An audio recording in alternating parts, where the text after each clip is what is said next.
போன வீடியோவில் 2024 question paper Tamil question paper other டிபார்ட்மெண்ட்டில் எழுதியிருப்பாங்கல்ல அந்த கொஷின் பேப்பர் பார்த்தோம் டிஎன்பிசியில்.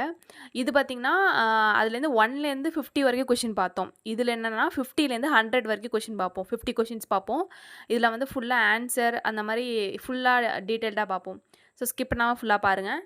ஃபர்ஸ்ட் 15th கொஷின் என்ன கேட்டிருக்காங்கன்னா, நிறுத்தற் குறிகள் வந்து சரியானது எது அப்படின்னு சொல்லி கேட்டிருக்காங்க.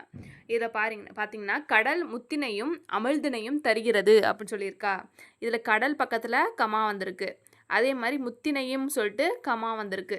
லாஸ்ட்டாக தருகிறது பக்கத்தில் என்ன வந்திருக்கு, ஃபுல் ஸ்டாப் வந்திருக்கா. இதாக இருக்குது. இதில் என்ன மற்ற ஆப்ஷன்ஸையும் பாருங்களேன். இங்கே கடல் பக்கத்தில் கமா இல்லை, ஆனால் இங்கே இருக்குது. லாஸ்ட்டில் இந்த இது இருக்குது. இது வந்து வரவே வராது சென்டென்ஸில். அதே மாதிரி இங்கே கமா இல்லை, லாஸ்ட்டில் ஃபுல் ஸ்டாப் மட்டும் இருக்குது. இங்கே வந்து கமா இல்லை, இங்கே கமா இல்லை, இங்கே வந்து ஆச்சரியக்குறி இருக்குது. அப்படி பார்த்தோம்னா ஆப்ஷன் ஏ தான் வந்து கரெக்டாக இருக்குது, பாக்கி எல்லாமே வந்து தப்பாக இருக்குது. நெக்ஸ்ட் கொஷின் பாருங்கள். நெக்ஸ்ட்டு 52 பிறமொழி சொற்களுக்கு இணையான தமிழ் சொல்லை வந்து கண்டுபிடிக்க சொல்லியிருக்காங்களா. கொஷினில் வந்து காலிங் பெல் அப்படின்னு சொல்லி கொடுத்துருக்காங்க. அது கரெக்டான ஆப்ஷன் என்னன்னு பார்த்தீங்கன்னா அழைப்பு மணி தான் கரெக்டாக இருக்குது. அழைப்பு மணி தான் வந்து காலிங் பெல் அப்படின்னா.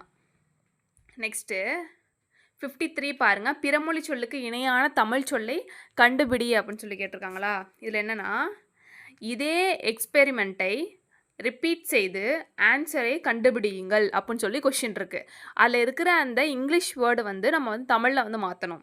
ஏல பாருங்களேன், இதே செய்முறையை, அப்போ எக்ஸ்பெரிமெண்ட்னா என்ன, செய்முறை அப்படின்னு சொல்லிட்டு அர்த்தம்.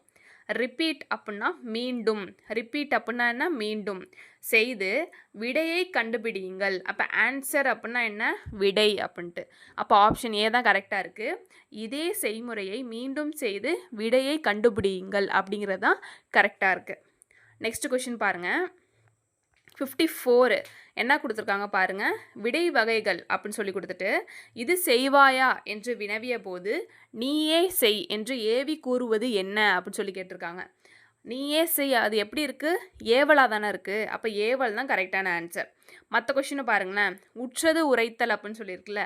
உற்றது உரைத்தல்னு இப்போ வந்து அடுத்தது நீங்கள் எழுத போகிற எக்ஸாம்ஸில் கேட்டாங்கனாலுமே அது எப்படி இருக்கும் கொஷின் பார்த்தீங்கன்னா, இதை செய்கிறாயா அப்படின்னு சொல்லி ஒருத்தவங்க கேட்குறாங்கன்னா, இல்லை கால் வலிக்கிறது அப்படின்னு சொல்லி, இப்போ நடந்துருச்சு, நம்ம நடந்துகிட்ருக்குல்ல, இப்போ கால் வலிக்குது அதனால் நான் வந்து செய்ய மாட்டேன் அப்படின்னு சொன்னோம்னா அது உற்றது உரைத்தல் விடை அப்படிங்கிறது. ஒருத்தவங்க வந்து இப்போ ஒருத்தவங்க கேட்குறாங்க, நீ இதை செய்கிறாயா அப்படின்னு சொல்லி கேட்குறாங்கன்னா, இல்லை கால் வலிக்கிறது அதனால் நான் செய்ய மாட்டேன் அப்படின்னு சொன்னிங்கன்னா அது உற்றது உரைத்தல் விடை.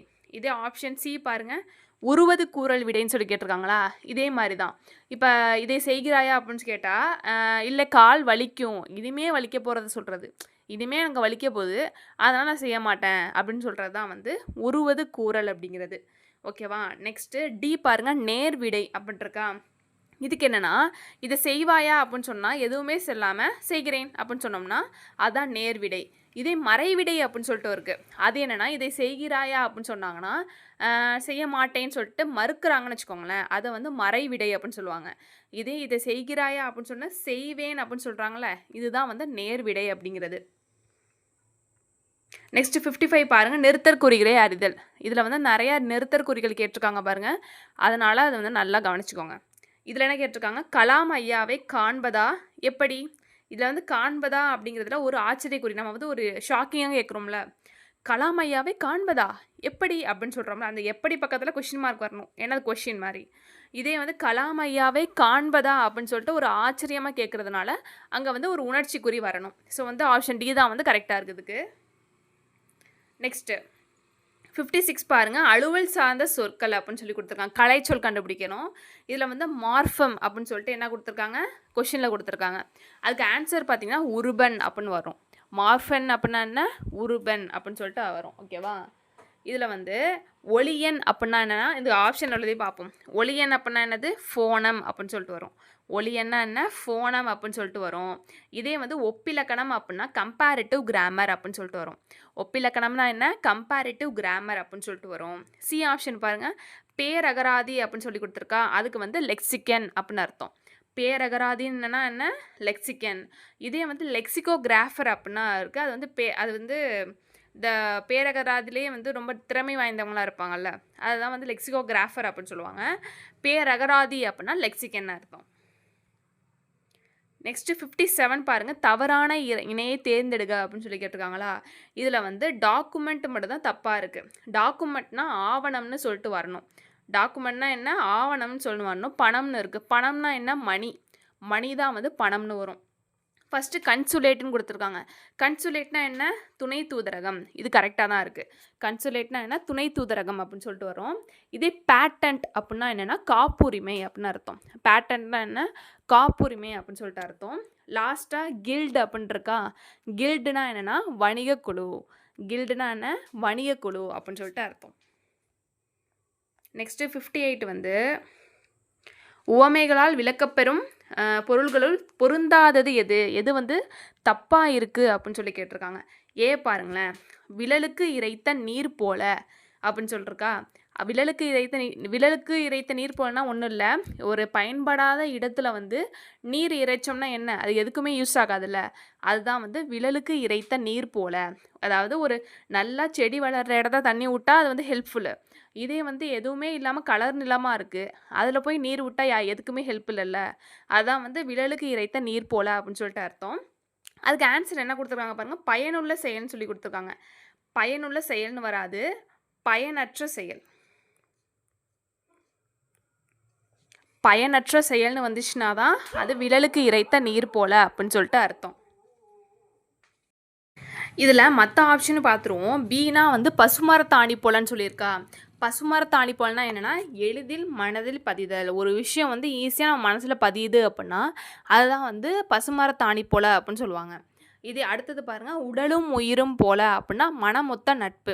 2 பேர் வந்து பிரியாமல் இருக்காங்கன்னு வச்சுக்கோங்களேன், அந்த ஒரு ரிலேஷன்ஷிப் தான் என்னென்னு சொல்லுவாங்கன்னா உடலும் உயிரும் போல அப்படின்னு சொல்லுவாங்க. எந்த சிச்சுவேஷன் வந்தாலும் பிரிய மாட்டாங்கல்ல, அதுதான் வந்து உடலும் உயிரும் போல அப்படின்னு சொல்லுவாங்க.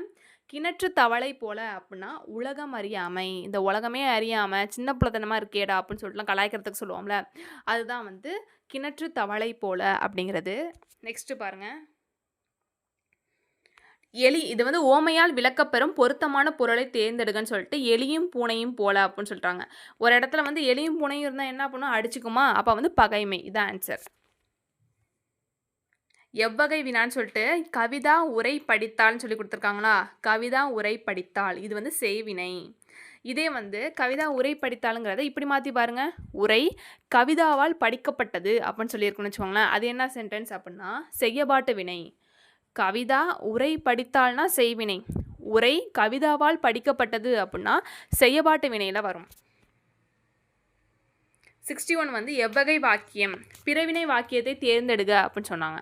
இப்போ பிறவினைனா வேற ஒன்றும் கிடையாது, எழுவாய் அந்த விஷயத்தை செய்யாமல், அந்த வேலையை வந்து எழுவாய் செய்யாமல் வேறு யாரையோ செய்ய வைக்கிறாங்க அப்படின்னா அதை தான் வந்து பிறவினை அப்படின்னு சொல்லுவாங்க. இதில் ஆப்ஷன் சி பாருங்கள், அப்துல் நேற்று வருவித்தான் அப்படின்னு சொல்லிட்டு இருக்கான். அப்போ அவன் வரலை, அவன் யாரையோ வந்து வர வச்சிருக்கான் அப்படின்னு சொல்லிட்டு அர்த்தம். அப்போ இதுதான் வந்து பிறவினை அப்படிங்கிறது. ஓகேவா. இதை பாருங்க, குமரன் மலையில் நனைந்தான் அப்படின்ட்டு இருக்கான். அது வந்து செய்தி வாக்கியமாக இருக்குது. எவ்வளவு உயரமான மரம், அது வந்து உணர்ச்சி தொடர். லாஸ்ட்டாக பந்து உருண்டது அப்படிங்கிறது தன்வினையில் வரும். ஏன்னா பந்து அதான் தானாக உருண்டிருக்கு, யாரோ அதை உருட்ட வைக்கல. அப்போ பந்து உருண்டதுங்கிறது தன்வினையில் வரும். அகர வரிசைப்பட்டு நான் முன்னாடி சொன்ன மாதிரி தான், காணாச்சானா தெரிஞ்சிச்சுன்னா இது வந்து ஈஸியாக எழுதிடலாம். இல்லை வேறு எதுவும் டீச் பண்ணுறதுக்கு ஒன்றும் இல்லை. இப்போ பாருங்கள், கம்பளம், காக்கை, குன்று, செங்கடல், தேங்காய் அப்படின்னு சொல்லிட்டு எல்லாமே இருக்கா. இதுதான் வந்து கரெக்டு. ஏற்கனவே எழுதியிருக்கேன்னு நினைக்காதீங்க. என்ன ஆயிடுச்சுன்னா, இப்போ ஃபஸ்ட்லேருந்து இப்போ எடுத்துட்டேன், ஃபுல்லாக எடுத்துகிட்டு பார்த்தா தெரியுது நான் ரெக்கார்ட் பண்ணாமல் எடுத்திருக்கேன்னு சொல்லிட்டு. அதான் திரும்ப ஃபஸ்ட்லேருந்து திரும்ப வந்து உங்களுக்கு எடுத்துகிட்ருக்கேன். நெக்ஸ்ட்டு 63 பாருங்கள், கீழ்காணும் சொற்றை அகர வரிசைப்படி. இதுவாதா, அன்பு, ஆற்றல், இன்பம், ஈடு, உணர்வு. இதுதான் வந்து கரெக்டானது. 64 பாருங்கள், வேர்ச்சொல்லின் வினையாளயம் பெயர்னு கேட்டிருக்காங்களா. வினையாளயம் பேரை கண்டுபிடிங்கன்னு சொல்கிறாங்க. வினையாளயம் வேறு ஒன்றும் கிடையாது, தேர்ட் பர்சன், 3வது மனுஷரை பற்றி பேசணும்னா அது வந்து வினையாளயம் பேர் அப்படின்னு சொல்லலாமா. பாடு அப்படிங்கிறதுக்கு பாடியவள் அப்படிங்கிறது தான் வினையாளனே பேராக இருக்குது. பாடுதல் அப்படிங்கிறது என்ன வரும், தொழிற்பெயரில் வரும். பாடுதல் அப்படின்னா என்ன, தொழிற்பெயர். இதே பாடினாள் அப்படின்னா என்ன வரும், இறந்த காலத்தில் வரும். வேர்ச்சொல்லின் தொழிற்பெயரை கண்டறிகன்னு சொல்லி கொடுத்துருக்காங்களா. இதில் வந்து கான் அப்படின்னு சொல்லியிருக்கா. கானுக்கு தொழிற்பெயர் கேட்டிருக்காங்க. தொழிற்பெயர்லாம் என்ன வரும்னா தல், அல், அம், ஐ, கை, கு, பூ, வி அந்த மாதிரி நிறையா இருக்குது. நீங்கள் வந்து இந்த மாதிரி தொழிற்பெயர்கள் சொல்லிட்டு தனியாக வந்து சொல்லலாம். அந்த மாதிரி இருக்குது. அது அந்த இதெல்லாம் வந்துச்சுன்னு வச்சுக்கோங்களேன் ஒரு சென்டென்ஸில், அதுதான் வந்து தொழிற்பெயர் அப்படின்னு சொல்லுவாங்க. இங்கே பாருங்கள் காணுதல் அப்படி இருக்கா, இதில் தல் வந்திருக்கு. அப்போ வந்து இதுதான் வந்து தொழிற்பெயர் அப்படின்னு சொல்லிட்டு இங்கே கண்டன்னு சொல்லிட்டு இருக்கு. ஆனால் வந்து இங்கே என்ன கேட்டிருக்காங்க, கான் தானே கேட்டிருக்காங்க. அப்போ காணுதல் அப்படிங்கிறது தான் சி ஆப்ஷன் தான் கரெக்டாக இருக்குது. இங்கே பாருங்களேன், பி ஆப்ஷனில் காண்க அப்படின்ட்டு இருக்கா. இது என்னன்னு சொல்லுங்கள், வியங்கோல் வினைமுற்று. காண்க அப்படின்னா என்ன, வியங்கோல் வினைமுற்று. 66 பாருங்க, ஒரு பொருள் தரும் பல சொற்கள். அருள், பரிவு, கருணை ஆகிய சொற்கள் எதனை குறிக்கும் சொல்லி கேட்டிருக்காங்க. அருள், பரிவு, கருணை இதெல்லாம் எதை குறிக்குது, இரக்கத்தை குறிக்குது. இரக்கமாக இருக்கிறது தான் இந்த மூணுமே குறிக்குது. நெக்ஸ்ட்டு இதுவுமே வந்து ஒரு பொருள் தரும் பல சொற்கள் தான். ஆதவன், பகலவன், ஞாயிறு ஆகிய சொற்களை எதனை குறிக்கும், கதிரவனை குறிக்கும்.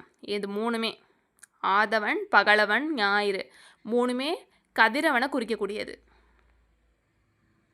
68 பாருங்க, ஒரு பொருள் தரும் பல சொற்கள்னு சொல்லிட்டு வாயு, தென்றல், வளி, புயல், சூறாவளி இது எதுவுமே எல்லாமே எதை குறிக்குது, காற்றை குறிக்குது. ஓகேவா, இது என்னன்னா இந்த வழி வந்துச்சு அப்படின்னா தான் காற்று.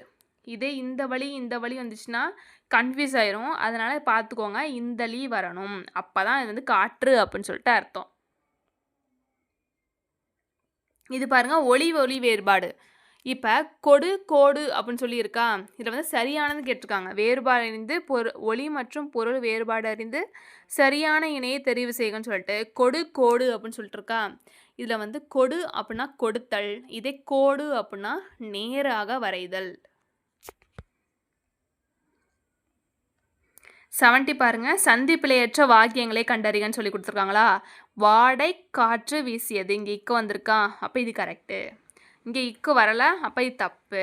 இங்கே வந்து சட்டென இத்து வந்திருக்கா, அப்போ இது கரெக்டு. இங்கே இத்து வரல, அப்போ இது தப்பு. அப்போ வந்து 1 மற்றும் 3 தான் கரெக்டாக இருக்குது, பாக்கி எல்லாமே வந்து தப்பாக தான் இருக்குது. மரபு பிழை நீக்கி எழுதுகன்னு சொல்லி இல்லத்தின் அருகே கூரை என்ன பண்ணாங்க, வேய்ந்தனர். கொஷினில் சில இடத்துல என்ன கொடுத்துருப்பாங்கன்னா கூரை போட்டனர் கொடுத்து சரியாக தவறான்னு கேட்பாங்க. கூரை போட்டனன்னு நீங்கள் பார்க்குறதுக்கு எப்படி இருக்கும், கரெக்டாக இருக்கிற மாதிரியே இருக்கும். ஆனால் கூரை வேய்ந்தனர் அப்படிங்கிறது தான் கரெக்டான சென்டென்ஸ். 72 பாருங்கள், இந்த பாக்கு, பாட்டு, பத்து இது மூணு எப்படி இருக்குது, வல்லினமாக இருக்கா. பஞ்சு அப்படிங்கிறது என்ன இருக்குது, மெல்லினமாக இருக்குது. அதை வச்சு நம்ம வந்து ஈஸியாக கண்டுபிடிச்சிடலாம். இங்கே வந்து இக்கு, இட்டு, இத்து வந்துருக்கு. இதெல்லாம் கசட தபரில் வரும். இஞ்சு வந்து இதில் வரும், மெல்லினத்தில் வரும். அப்போ வந்து இதை வச்சு ஈஸியாக எழுதிடலாம். இதுவுமே பொருந்தாதான். என்ன கேட்டிருக்காங்கன்னா பண்பு, மஞ்சு, கண்டு அப்படின்னு சொல்லி கொடுத்துருக்காங்களா. இது மூணுமே எதில் இருக்குது, மெல்லினத்தில் இருக்குது. எக்கு மட்டும் என்ன ஆயுத தொடரில் வருது, அப்போ அது மட்டும்தான் ஆடு ஒன் அவுட்டாக இருக்குது. 74 வானம் மலர்ந்தது அப்படின்ட்டுருக்கா. இதில் வந்து பிரித்து எழுதுங்கன்னு சொல்லி கேட்டிருக்காங்க. இம்மும் இந்த ஆவும் சேர்ந்து தான் வந்து இங்கே மேவாக வந்திருக்கு. அப்போ வந்து ஆப்ஷன் சி தான் கரெக்டாக இருக்குது, வானம் கூட்டல் அளந்தது. 75 வந்து கைப்பொருள் அப்படின்னு சொல்லி கொடுத்துருக்காங்க. இது பிரித்து எழுத சொல்லியிருக்காங்க. கைப்பொருள் இப்படி இருந்துச்சுன்னா தான் அதை வந்து சேர்த்து எழுதுகிறப்ப என்ன ஆகும், இப்பு வரும். இப்பு வந்துச்சுன்னா இங்கே கைப்பொருள் அப்படின்னு சொல்லிட்டு ஆயிரும். அப்போ கை கூட்டல் பொருள் தான் இது கரெக்டான ஆன்சர். என்றென்றும் அப்படின்னு சொல்லிட்டு பிரித்து எழுதணும்னா என்று கூட்டல் என்றும் அப்படின்னு சொல்லிட்டு வரும். 77 வந்து வாசல் கூட்டல் அலங்காரம்னு சொல்லிட்டு இருக்கா. இதில் இல்லை, இதில் ஆ இருக்குது. இது ரெண்டு சேர்த்தோம்னா என்ன வரும், லே வரும். அப்போ இங்கே தான் கரெக்டாக இருக்குது பாருங்கள், வாசல் அலங்காரம் கரெக்டாக இருக்கா. இது வந்து ஒருமை பன்மை பிழை நீக்கி எழுதுக. இல்லை பாருங்களேன், இதில் வந்து இவை பழங்கள் அல்ல, இது மட்டும் தான் வந்து கரெக்டாக இருக்குது. பாக்கி பாருங்கள், அதை செய்தது நான் அல்லேன் அப்படின்னு சொல்லிட்டு வரணும். அங்கே அல்ல அப்படின்னு அன்று அப்படின்னு சொல்லிட்டு வந்திருக்கு. பானையை உடைத்தது கண்ணன் அல்லன் அப்படின்னு வரணும். ஆனால் அங்கே என்ன கொடுத்துருக்காங்க, அல்ல அப்படின்னு சொல்லி கொடுத்துருக்காங்க. பகைவர் நீவீர் அல்லீர் அப்படின்னு சொல்லிட்டு வந்திருக்கணும். ஆனால் அங்கே என்ன கொடுத்துருக்காங்க, அல்லர்னு சொல்லி கொடுத்துருக்காங்க. அதான் தப்பாக இருக்குது. இது பார்த்துக்கோங்க, கண்டிப்பாக கொஷின் பேப்பரில் ஒரு கொஷின் வந்து இது கண்டிப்பாக வந்துடும். ஸோ பார்த்துக்கோங்க. நான் அல்லேன், கண்ணன் அல்லன், நீவீர் அல்லீர், பழங்கள் அல்ல. இது வந்து சொற்பொருள். சொற்பொருளா தெளிவு அப்படின்னா என்ன? நற்காட்சி. ஓர்தல் அப்படின்னா நல்லறிவு. உவசமம் அடங்கி இருத்தல். பேதற்கு அகற்றுவதற்கு. இதுவும் அதான். குந்த அப்படின்னா உட்கார. மிசை அப்படின்னா மேல். கந்தம் மனம். விசனம் கவலை. இது பாருங்க, எவ்வகை தொடர்ன்னு சொல்லி பார்க்கணுமா? பூக்களை பறிக்காதீர் அப்படின்னா கட்டளை தொடரா இருக்கா? பறிக்காதீர் அப்படின்னு சொல்கிறாங்க. பூக்களை பறிக்காதீங்க அப்படின்னு சொல்கிறாங்களா? அப்போ கட்டளை தொடருது. எவ்வளவு உயரமான மரம் அப்படின்னு சொல்லிட்டு ரொம்ப வந்து உணர்ச்சி பொங்க ஆச்சரியமாக கேட்குறோமா? அப்போ உணர்ச்சி தொடர். இங்கே ஆச்சரிய குறி வந்துருச்சா? இதை வச்சு நம்ம உணர்ச்சி தொடர் அப்படின்னு சொல்லிட்டு எழுதிடலாம். கூட்டு பெயரை வந்து கண்டுபிடிக்கன்னு சொல்லியிருக்காங்களா? இதோட அதுக்கு வந்து கூட்டு பெயர் என்ன? பழங்கள் அப்படின்னு சொல்லிட்டு வரும். இதே ஆப்ஷனில் பாருங்கள், இங்கே பழக்கள்ன்றது வராது, பழங்கள் வராது, பழங்கள் வராது, பழங்கள் மட்டும்தான் வரும். இதுக்குமே வந்து சரியான கூட்டு பெயர் கண்டுபிடிக்க சொல்லியிருக்காங்களா? ஆடு அப்படின்னா என்ன வரும்? ஆட்டு மந்தை. ஆடு மந்தைன்னு சொல்லக்கூடாது, சேர்த்து எழுதணும்னா ஆட்டு மந்தை அப்படின்னு சொல்லிட்டு வரும். பாருங்க, நிறை வந்திருக்கு, ஆண் நிறை அப்படின்னு வரும். பசு கூட்டம், இந்த மாடு வந்து கூட்டமாக இருக்கிறது என்ன சொல்லுவோம்? ஆண் நிறை அப்படின்னு சொல்லுவோம். கூட்டம்னா மக்கள் கூட்டம். இதுதான் வந்து இதுக்குடைய கூட்டு பெயர்கள். அடுத்தது இது பார்த்தீங்கன்னா, பொருத்தமான நூலினை தெரிவு செய்க அப்படின்னு சொல்லி கேட்டிருக்காங்க. இந்த சென்டென்ஸ் இது வந்து நூலில் இருக்கிற ஒரு வரிகளை கொடுத்துட்டு இது எந்த நூலில் வரும்னு சொல்லி கேட்டிருக்காங்களா? இது பாருங்கள். இது என்னன்னா, இரேஸ் பண்ணிக்கிறேன். இப்போ வந்து அள்ளில் ஆயினும் விருந்துவரின் உவக்கும் என்று விருந்தோம்பலின் சிறப்பை விளக்கும் வரிகள் இடம்பெற்ற நூல் எதுன்னு சொல்லி கேட்டிருக்காங்களா? நற்றிணை தான். இது என்னன்னா, இங்கே அள் இருக்கா? அள்னா என்ன? இரவுன்னு சொல்லிட்டு அர்த்தம். இதே எல்னா என்ன அர்த்தம்?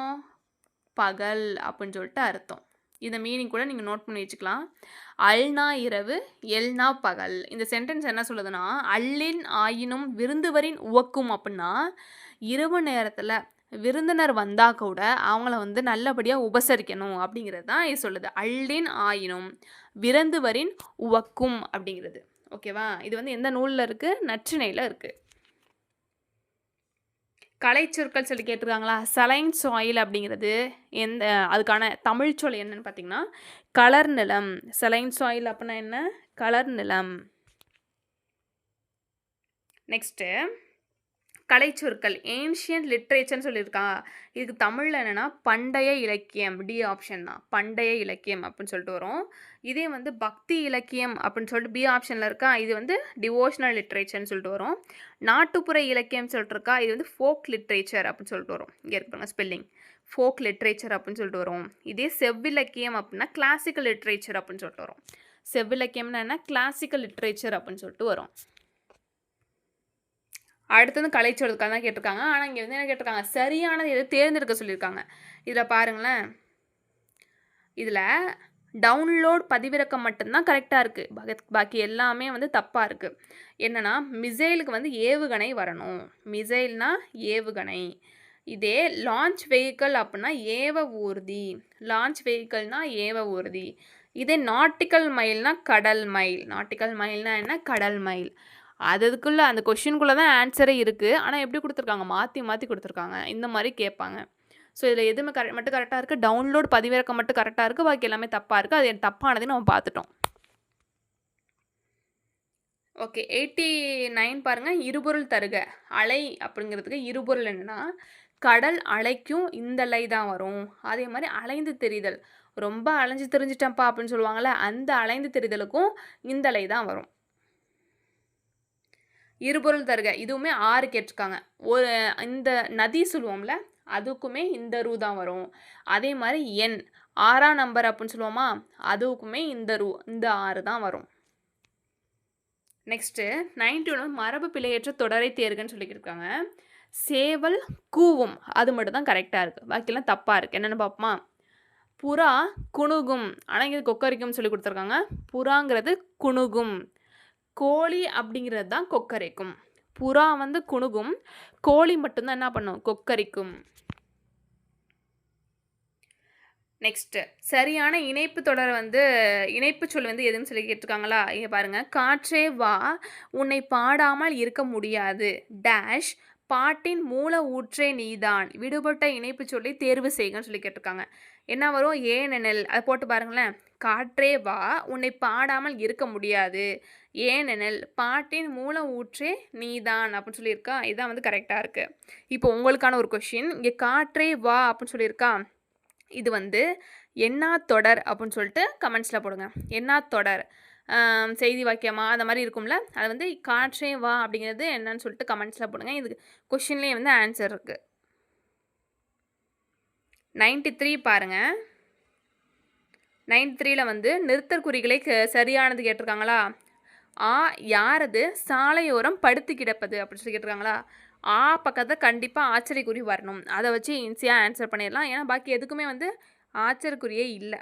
அப்போ வந்து இதை வச்சு ஆன்சர் பண்ணலாம். லாஸ்ட்லேயும் என்ன பண்ணும்? ஆச்சரியக்குறி வரும். இங்கே ஆக்கு மட்டும் ஆச்சரியக்குறி போட்டு லாஸ்ட்டில் வராதுன்னு நினைக்கக்கூடாது. ஆக்கு வந்துச்சுன்னா லாஸ்ட்லேயும் உணர்ச்சி பொங்க தானே சொல்கிறாங்க. சென்டென்ஸ் படித்து பாருங்கள். ஆ யாரது சாலையோரம் படுத்து கிடப்பது அப்படின்னு சொல்லிட்டு ஆச்சரியமாக தானே சொல்கிறாங்க. அப்போ ரெண்டுத்துக்குமே என்ன வரும்? ஆச்சரியக்குறி வரும்.